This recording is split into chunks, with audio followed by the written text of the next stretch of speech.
ladies and gentlemen.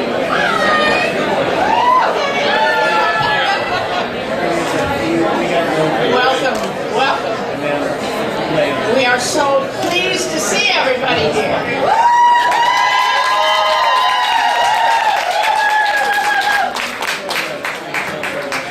Yeah, we are here to celebrate a victory, and I am Senator Marilyn Chase, and I am one of the co-chairs of this campaign. And I am a Democrat. That's a hard act to follow. I'm Gary Kandata, I'm one of the co-chairs of this campaign, and I just happen to be a Republican. And I brought a few with me just so you can get to know them.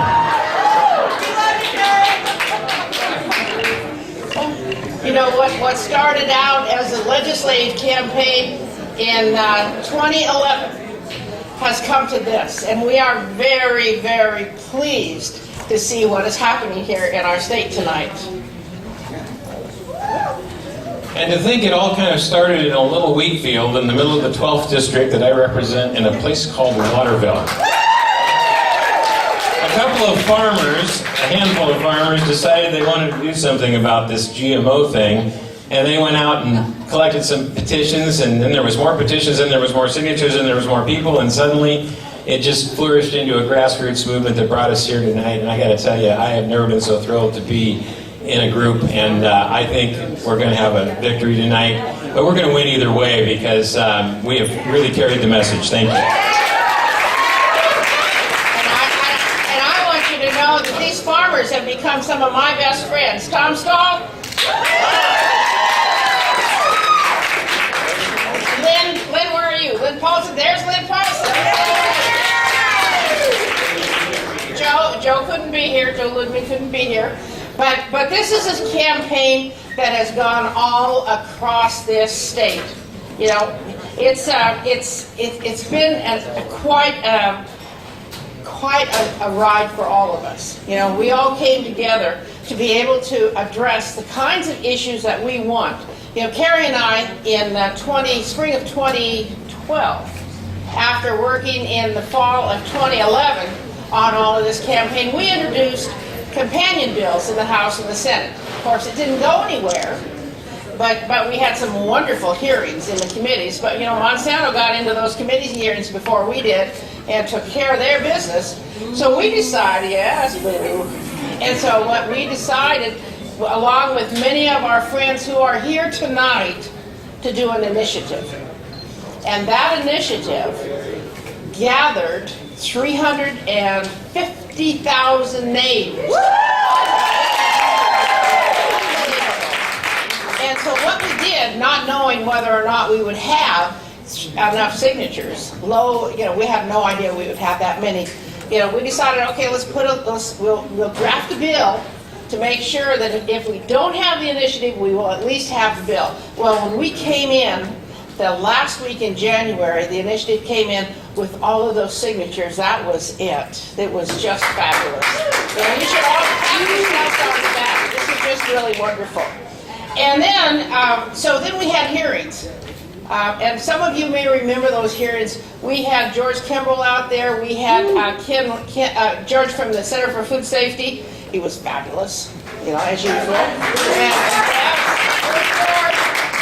And George, where'd you go? Right here. There you are, back there. There's George. Okay. George also helped us in drafting the initiative. We need to acknowledge our expertise here. We also had Michael Hansen from the Consumers Union. You know, the one who did this stuff. Yeah. And we had Ken Wolf from the Environmental Working Group. Keep in mind these names of these organizations because they will be very important to us in the future as we move forward with this issue. Well, I want to thank Moxie Media. What do you think?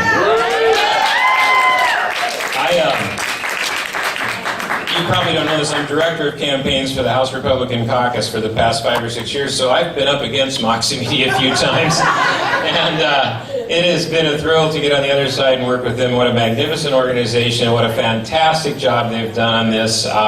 Can't say enough about all of them. This has been quite a ride. I mean, it really has. And I don't think it's quite as partisan as people think. The parties may think they've taken sides, but the people tonight will take sides, and we'll see what happens. I am thrilled that the No campaign could come up with 5 donations from individual folks. One of them was from Wenatchee. I was thrilled to see that somebody from my hometown actually did that, but I think there were several hundred on our side from the 12th district. So congratulations to the 5 people that were on the wrong side. It is not easy to go against your party, as you might guess, but it has actually been a great experience because I think all of us need to stop thinking a little bit. We all need to think a little bit less about party politics and a little bit about the real issues before us. And I hope that's a trend that we will see continue soon because things are very broken in D.C. And we heard word today, I think you're all going to get the news tonight and tomorrow about another little corporate raid that's happening. The Boeing company has insisted that we come into special session to provide them 5 bills to keep our airplanes here in Washington. I find that pretty disgusting personally, and I think that's going to be another story that unfolds right after this one, and I can assure you Meryl and I will be on that case too. And we've got a lot more to do. We're just getting started.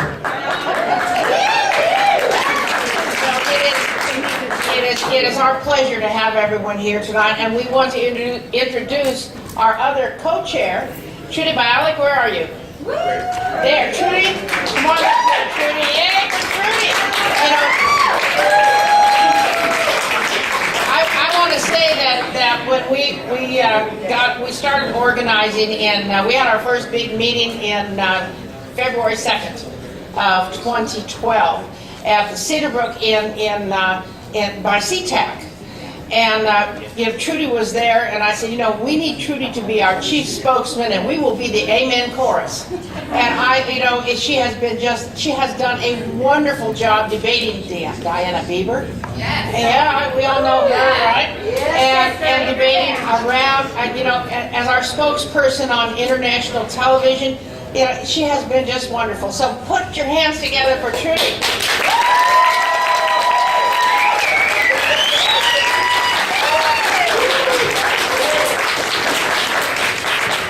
Embarrassing for me because I'm not a politician and I'm not in the political world, and so this is a really novel experience for me. I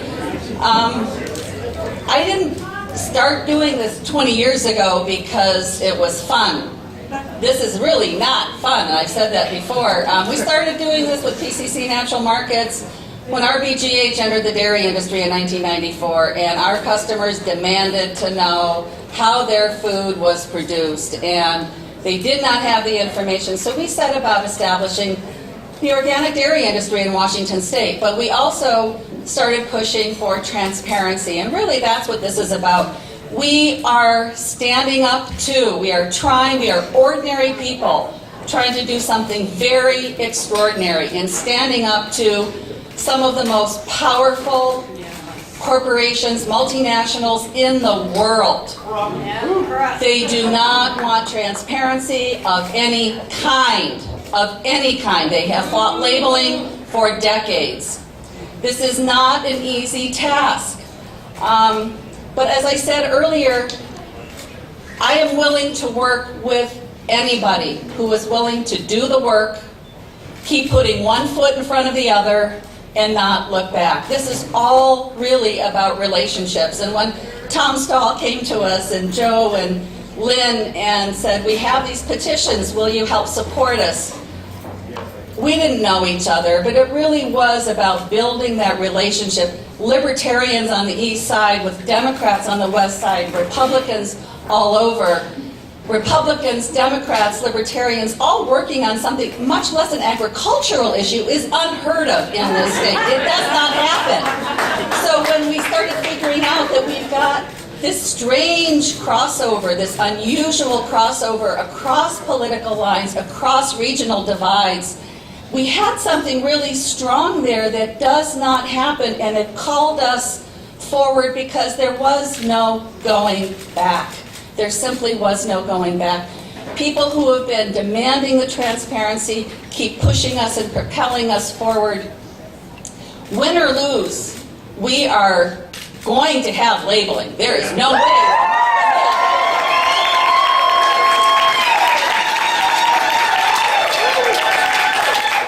Thank yous. I want to say some thank yous.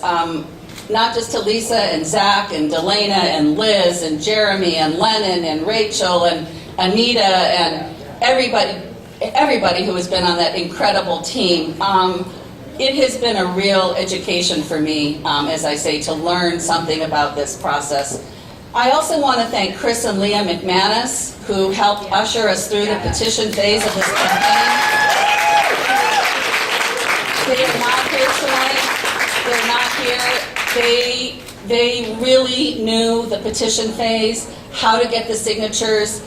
I did not know how to do that. Our small group did not know how to do that. Everything just came together. The synergy was amazing.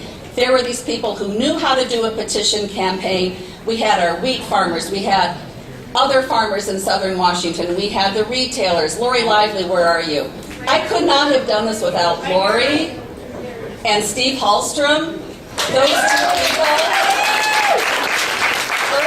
Early buy-ins from the fall of 2011, really. Lori and Steve were kind of galvanized my inner soul, I think, in order to be able to keep going with this. Also, I want to thank my employer, PCC Natural Markets, for putting in some initial early support. They helped them. They provided some early seed money along with the Organic Consumers Association, allowing us to have the funds to start out with that petition campaign. Without that early seed money, it never would have happened. Timing was everything. The grassroots has been amazing. Without the grassroots, this also would not have happened. Grassroots across the state, people that I can't even know, I don't even know their names. It really is a grassroots effort. There is no mistake, there should not be any mistake or any error in anyone's minds about what the real grassroots campaign is. We hear a lot from the No campaign about all the farmers on their side. This is really an amazing coalition of farmers and nurses and retailers and fishing families and physicians and, oh my God, it just goes on and on. It's a really labor and party supporters. It's a very deep coalition that has really taught me a lot about what the grassroots really means. So it's really all about relationships. And also the tremendous national support from our friends in California, our friends in Maine, our friends in Connecticut, the Center for Food Safety, Food Democracy Now, Food and Water Watch, Dr. Bronner's.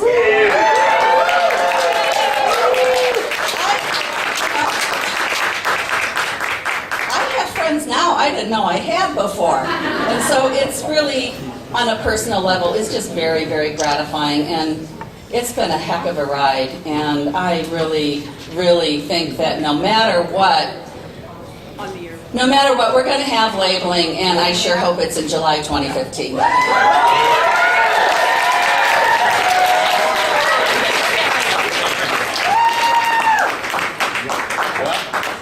Well, one of the things we want to make sure that we acknowledge the fact that without our financial supporters, it takes a village to raise a child, but it takes a global community to pull something like this off.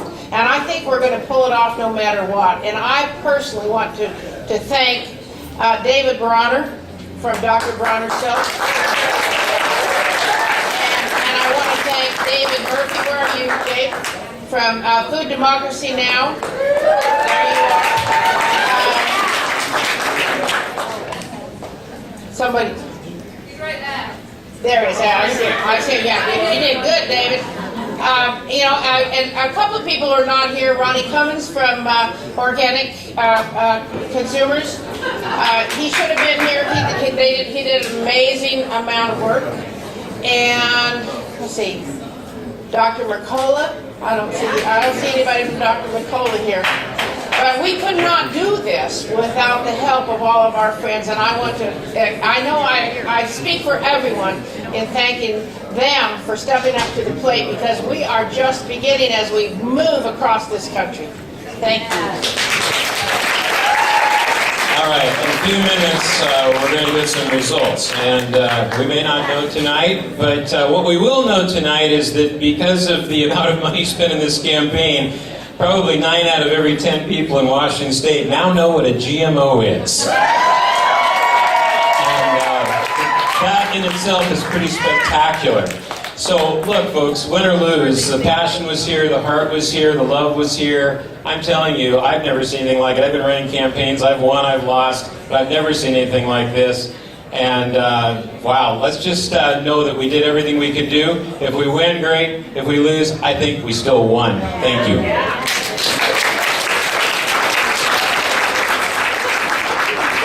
We want you to enjoy the rest of the evening. We will have a first return report about 8:15, 8:30. That will be the only report we're going to get tonight. That's just the way they do it. So stand by, enjoy the libations, and think good thoughts. We're going to win this one.